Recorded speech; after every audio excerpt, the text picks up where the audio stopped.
This is Dan with Dan and Sarah Makers, and I have something serious to talk about today. Throughout history, there have been a number of people that are considered extremely influential in how the world has evolved and become what it is today. People like John Lennon, Mother Teresa, big people that have changed how humanity as a whole interacts and works with each other. I believe that the one person that has made the biggest contribution to society, not, Diesel or anyone like that creating a modern technological marvel, but Thomas Crapper, because he invented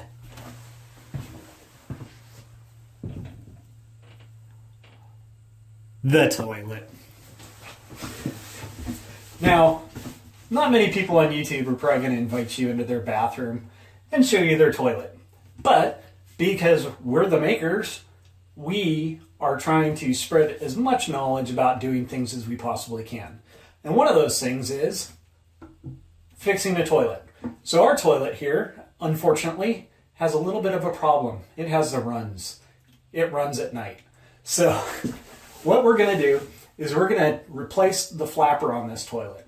Now, I used to work as a plumber, and I've replaced, you'll talk to these guys from the industry and they'll be like, oh, I've replaced tens of thousands of flappers in my day. Well, I didn't do that many, but, I could have probably easily done several hundred on different toilets during service calls and things like that. This, though, is a new enough toilet. I believe it was made in 2010. They have the dates stamped on the inside of this in the vitreous china or clay. And it's a new enough toilet that I never played with these flappers personally. I just had the regular old quirky rubber flapper, one size fits all unless you had a Kohler, and then all bets are off when that happens.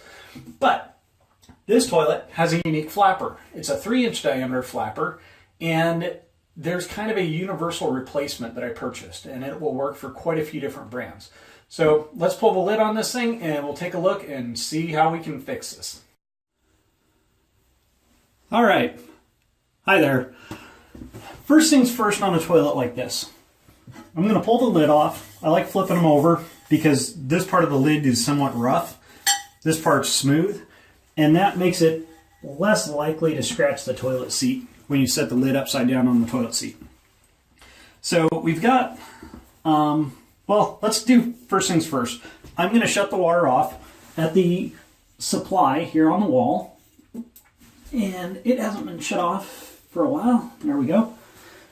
So I am going to drain the tank here, which is obviously full of water, by pushing down on the flush lever and just holding it down until most of the water drains out. So a toilet has 3 or 4 main pieces that you might have to repair. The most common thing that will go wrong is the flapper down here will wear out. It will either get sediment buildup, calcium, some sort of deposit on it that will cause it not to seal against this flush valve down here. So, quick rundown. This gray and black portion here with a float, this is called the fill valve. And water comes in, and as water fills up, it's got a shutoff valve in here, and this float comes up to the correct level and shuts the water supply off so it doesn't keep filling. So you've got your fill valve.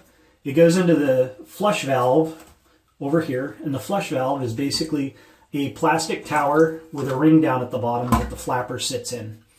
And so the fill valve and the flapper are probably your 2 most common things that'll break. Flush handles do every now and again, but the flapper and fill valve are the most common.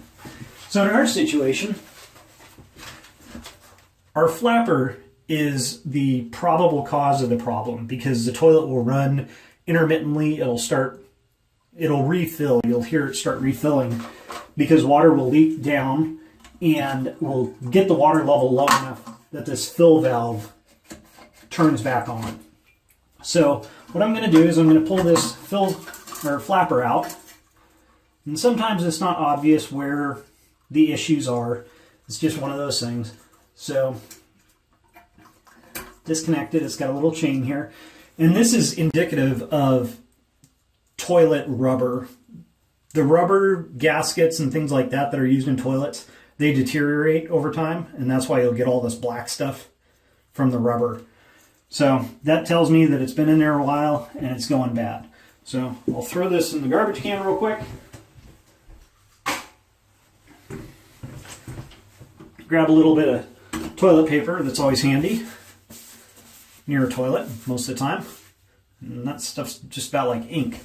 So, as I said, we've got this replacement flapper. The gasket down there is kind of mushed out, but we haven't been having too many problems, so I'll probably leave that alone for right now. That's the tank to bowl gasket right there. So this particular flapper says it's a universal flapper, and it's supposed to work with all different brands. So this is an American Standard, and here we've got the American Standard Cadet 3, which I'm thinking this might be along that line. Actually, they call it a Flowise HET, and it says HET there, so maybe I'll set it for that. So they actually have different settings on this, and that corresponds with a ring on the flapper. So it's got different numbers here, 1 through 8, and it's actually got like an arrow here. So you can rotate this to different positions, 8 being the highest. And if you notice, we've got 3 holes here, and as it's rotated, it either exposes or shuts off some of these holes here. And so this actually is designed to break the vacuum, or actually, sorry, not break the vacuum, but release air out of the flapper sooner so the flapper drops down. It doesn't stay floating. So not as much water can actually drain out of the tank to flush. So if you want it to stay up and floating until pretty much all the water has left the tank, we pretty much close all these off. If we want it to be a very efficient toilet with a little amount of water flushing, we leave these open. So as the flapper comes up, with the assistance of the chain, you lift the flapper with the flush handle here, and that breaks the pressure seal that the water in the tank is holding this flapper down with. And this will actually have air inside of here and will want to float. And so it'll pop up, it'll float, but as the air leaves, it'll drop back down. So that's the purpose of this adjustable section. So it looks like we're supposed to be at 1, which is basically it flushes as fast as it can, and it'll close. So I'm going to go ahead and put it down here. There's some ears coming off the side here that these little clips engage. So they're plastic clips. I will push it on one side, get the other side, push it on. Seems to move up and down freely. I'm going to adjust the chain here so you can take these little clips off. And I'll hold the chain kind of loosely but upright. And I'm going to say probably right about in this area here, I'm going to reconnect this hook. And I'll let it set back down.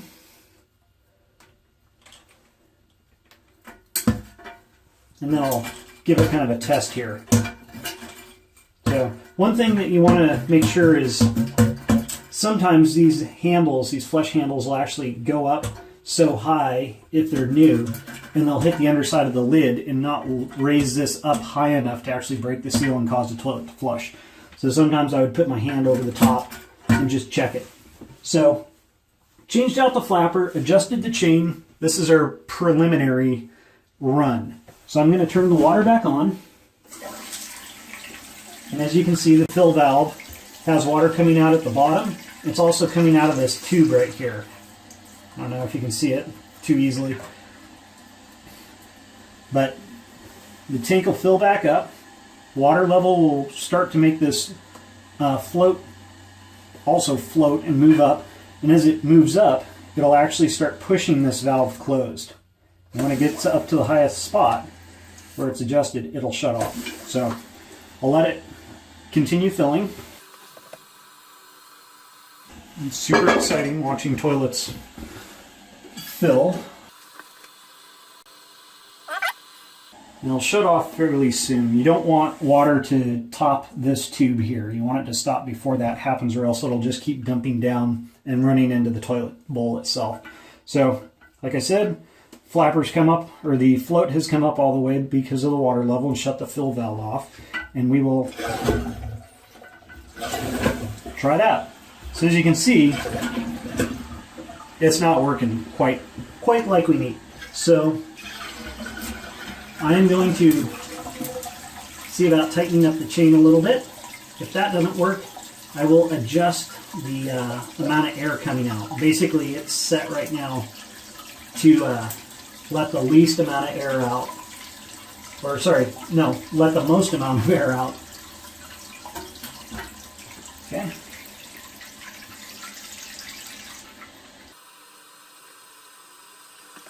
So the old flappers, the 2-inch diameter flappers, there was nothing to them. There was no adjustment other than the chain length. So they were really fast and easy to change out, adjust, and there wasn't any real bells and whistles. Whereas with high efficiency toilets that are now mandated, they've had to figure out ways to make them use less water during the flush cycle. And that's why we start getting into these goofy flappers like this. So we'll let it fill up again. Typically when you're doing this, anytime you're working with a toilet, you'll probably flush it 5, 6, 7 times to make sure that everything's working okay.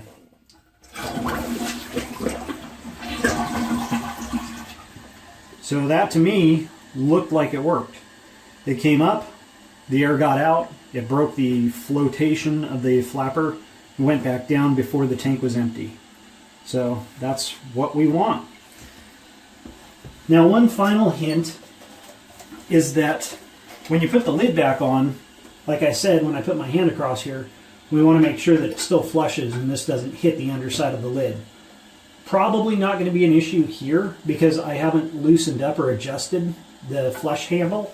But if you do have to mess with the flush handle, that would be something that you need to make sure, because you can flush it. Works beautifully with the tank lid off. Put the tank lid on, you know, a day and a half later, 3 hours later, somebody goes in to use the toilet and it won't flush. So we'll go ahead and reset the lid on. Give it a little shake to make sure that it's not sitting up crooked. And there we go. That's a toilet that's now working.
And I just want to let you know, I'm so thankful that we were able to share this moment together. There's nothing like fixing a toilet with somebody. So anyways, this is Dan with Dan and Sarah Makers, and thanks for having a little fun with us. So until next time, have a good one. Bye.